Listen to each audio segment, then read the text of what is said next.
how long does filler last? Most practitioners will just say whatever the packet says, and I have learned the hard way that this is absolutely not the case with everyone. Some people will break down filler too quickly. So we actually all have hyaluronidase in our skin. It's actually something that our bodies make. They will break down hyaluronic acid that you inject. We just generally don't have it in very high concentrations in the dermis. But some people have more of it because you will eventually treat someone who breaks down dermal filler really quickly, and then you'll be a bit confused. On the other side of the spectrum, sometimes dermal fillers last way longer than what it says on the packet. And I've personally experienced this, and I've known it for years, which is you will see a patient come back, and what you actually detect is that firstly, there is a difference between the before and after. It's just not the difference that you want.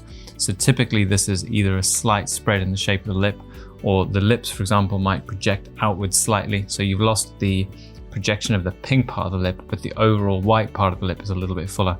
And you'll see this all over the internet when you look for it, which is sometimes the whole of the top lip starts to project downwards and you get this slight elongation of that part of the mouth.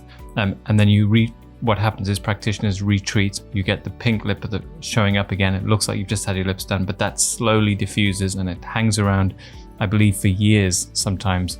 And if you're not aware of it, you can eventually make people look down. I think there is a subsection of people who get so long out of a dermal filler that we should occasionally be talking about reversing it before we repeat the next procedure. I'm not talking about every 6 months. I'm thinking maybe every 3 years or so. They may get a better result by getting rid of the old product.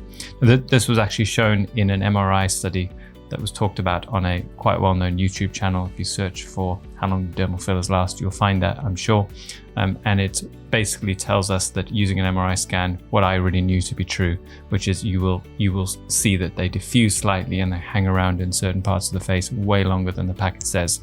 I have an example to show you, which is of a non-surgical rhinoplasty of a patient I trust, did not have another procedure. Since she last saw me, she came back wondering if she needed to do a repeat because she could see a little change in angle of her nose.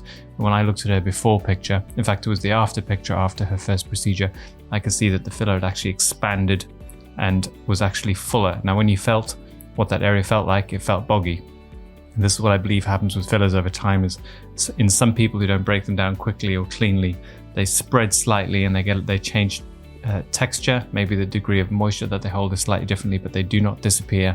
And you can, in a small subset of people, get a degrading result. Effectively, they actually look like you've done a different treatment to what you intended. And this is just the nature of hyaluronic acids, and why I think sometimes we should reverse occasionally for those people who get really long results and then the result changes. So hope that helps.